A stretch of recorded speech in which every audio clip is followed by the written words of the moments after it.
Tanya Acker, one of 3 high-profile legal personalities reigning on Hot Bench. We speak with Tanya Acker exclusively. I'm Michael Reel, and this is ReelUrbanNews.com.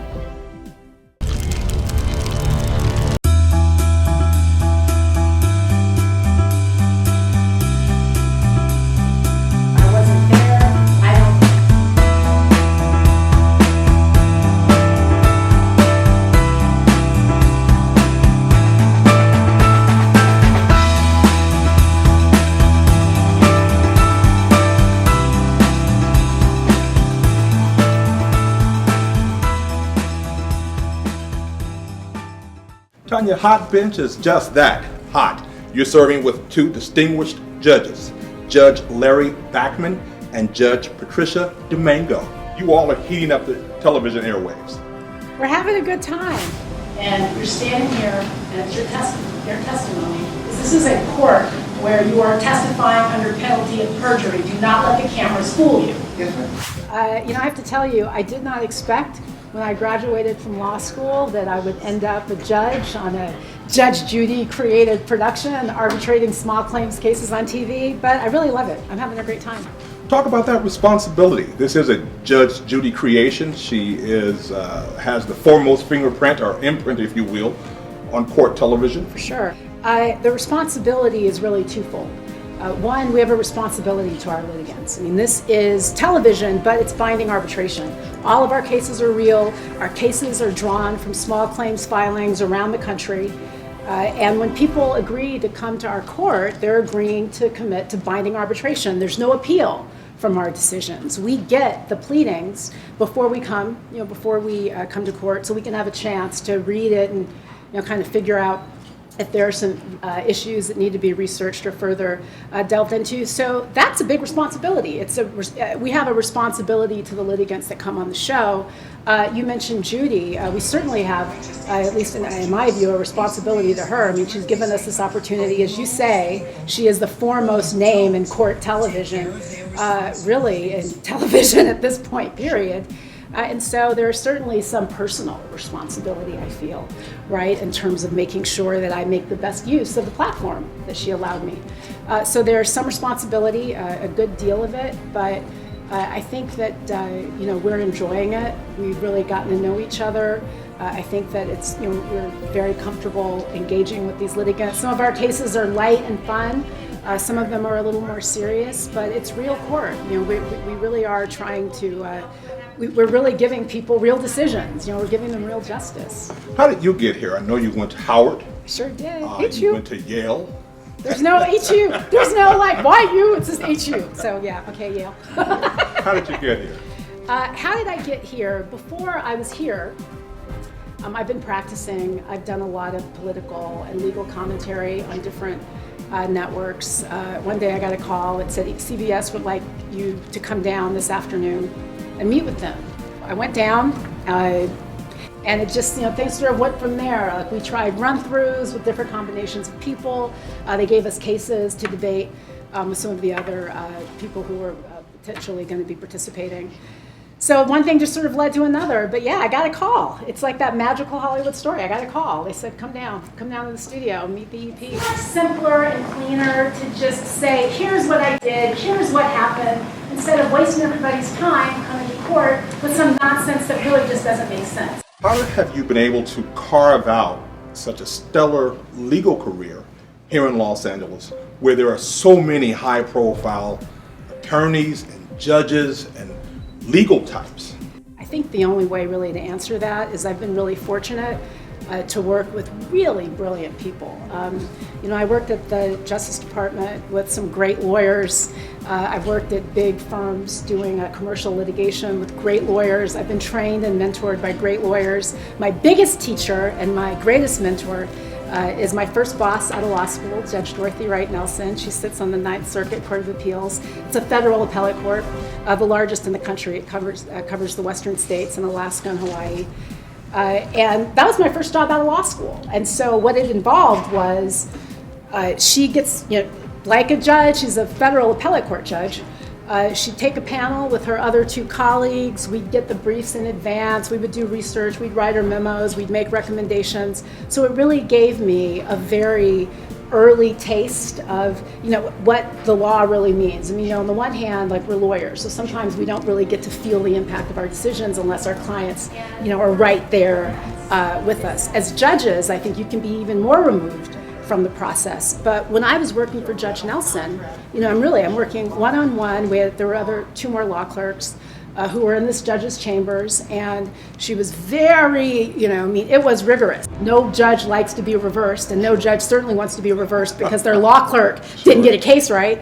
So it was very rigorous in that sense. But one of the things that Judge Nelson always said is that do justice. The law is the law, and the law is about doing justice. It's my belief that Geico's decision is the same decision I'm reaching, that the damages that she's claiming in the $4,300 estimate weren't caused by the defendant's negligence. Tanya brings an absolute intellectual perspective to it that's defined by her role as a civil litigator. Patricia brings a perspective that comes from the bench, having sat 19 years on the bench in Brooklyn, and I bring a criminal perspective to it, given my background as a criminal defense lawyer and a prosecutor. Either case, I'm willing to say they gave you $1,000, be happy with it, fix the car up if that's what you want, and we don't even know if she did fix it because it doesn't look that bad, and if you really want to sue, bring it to your own insurance company. I'm not willing to give anybody anything. What is it like serving with Tanya? It's a very different experience for me because I'm used to being on the bench alone, and she offers, as you can see by the last case you saw, she brings to the bench a different perspective, a different outlook, and for me it's important because it helps me balance myself as well, so it's been terrific. It was always made very apparent to me early on that at the other side of the legal process, at the end of the case, there's a person. And it may be a person who doesn't like the decision, it may be a person who loves the decision, but there's a real person, there's a human life on the other side of it, and I need to really do my very, very best to make sure that I'm doing justice for them. I try. I know you find time to do other things outside of Hot Bench. As we prepare to close, talk about how important it is for you to give back to the community from a legal perspective. It's always been important to me. When I was my first job, actually, my first summer job as a lawyer, I was hired as a summer associate. I had an opportunity to go downtown with Public Counsel, which is the largest provider of free legal services in the country. And so I worked on this public counsel project, helping people who'd been denied aid, process their applications, really basic stuff. I was a first-year law student. I now serve on the board of Public Counsel. And also on the Western Justice Center, which promotes alternative dispute resolution. One of the things I think is that it's nice when people find ways to settle their disputes without going to court. Okay. And I also do work with the Western LA County Council of Boy Scouts, which is a council that's never discriminated on the basis of sexual orientation, and the focus is on kids. So my view is that I'm a part of this community. I'm a lawyer who's got some services to offer, and to the extent that I can offer them and help folks out in my community who perhaps maybe don't have the great platform that I do, then I enjoy doing that. And it's also important to me to kind of feel like I'm a part of the community, where I come from. So I really enjoy it. It really helps keep me sane. You are participating in an upcoming event with the Vera Institute of Justice in New York. Tell us about that. Well, I'm very excited. I'm going to be emceeing Vera's Gala. They're honoring Eric Holder, former Attorney General, first African-American Attorney General in the country, and the third longest serving. A great man. I'm honored to be on the stage with him.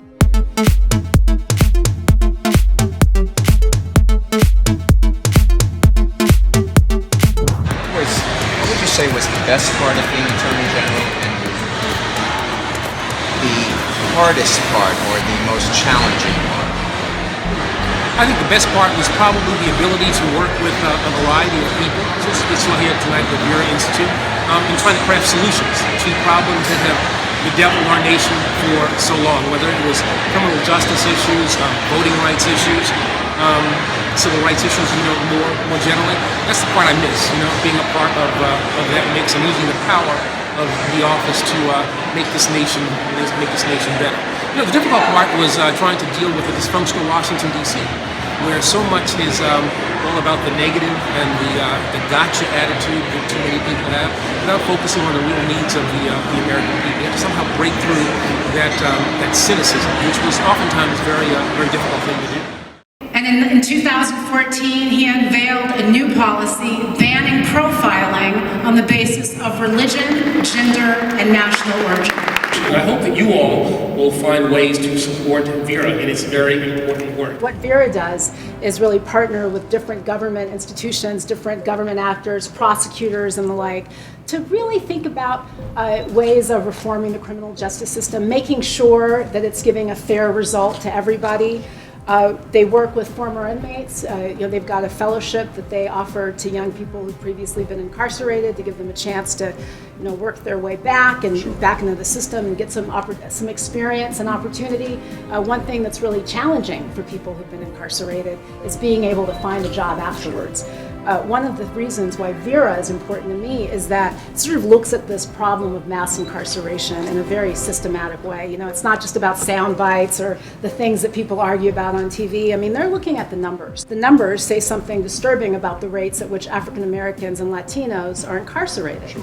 There's a tendency to think that that just arises from the fact that Black people and Latin people are just doing more crime, and that's not the case. What you see, and one of the things that Vera studies, is how decisions that prosecutors make that are discretionary. So a prosecutor, when someone comes to them when they've been charged with something, they can decide, how aggressively they're going to pursue it.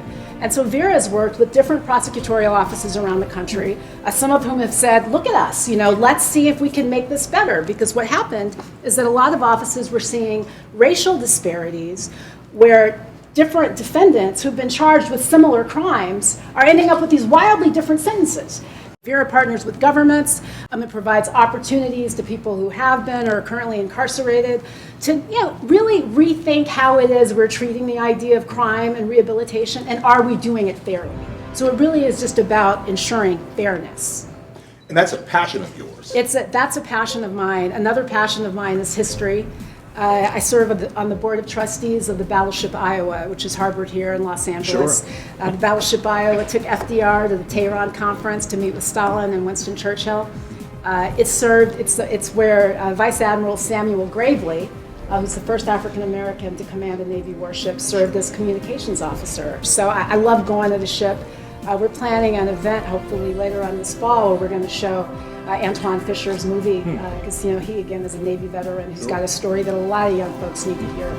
But I'm really passionate about it, to the extent that I have an opportunity to do something or, kind of get involved in the community in a way that is meaningful to me, I'll jump at it. Real quick, what do you want to tell young African American, young Hispanic men and women about this legal system that has so many of us entangled? Life is not always fair. We are not going to always be judged by the same standard. And it's hard, in 2016 to digest that. Now, things are much better than they were when our parents were around and our grandparents, but we still have a lot of work to do. That being said, there does exist opportunity today that never existed before, and we have to better position ourselves to take it. We've got to make sure that we're putting ourselves in situations where we can capitalize on these opportunities. Where kids are graduating from school able to read and write and count and do math and science. Where we're not enduring these handicaps. And there is a lot of work that we need to do. And there's a lot of community work that we need to do. There's a lot of, there are a lot of things that I would like to see changed. But in the meantime, what I would say to those kids is that there is not one thing you can't do. There is not one person, I don't care if the person's a racist, sexist, raving bigot. There is nothing that person puts in front of you that you can't surpass and that you can't get around if you're determined to do it. One of the stories that inspires me is the story of Robert Smalls, who was a slave, stole a Confederate warship in the middle of the Civil War, sailed the Confederate warship past Confederate checkpoints, pretending to be the Confederate officer. He was a black slave, masquerading as a Confederate Navy captain. He took his cap and hid it over his head so they couldn't see his face. So this slave steals a Confederate warship, sails it past I think 6 or 7 Confederate checkpoints, delivers a ship to the Union Army in the middle of the Civil War. This ship has guns, it has Navy intelligence, it has all sorts of stuff that's really valuable to the Union Army. So that's my long way of saying that what would I say to these kids? I'd say that there's no obstacle, not one, that with enough determination and perseverance you can't get around. It sounds very trite and cliched, but it's just true.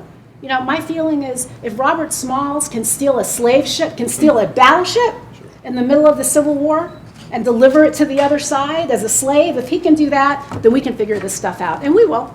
We will.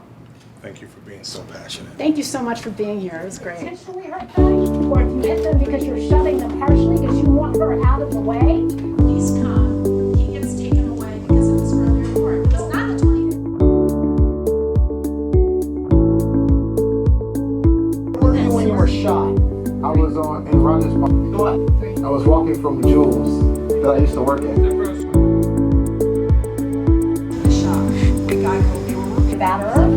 If you hit somebody,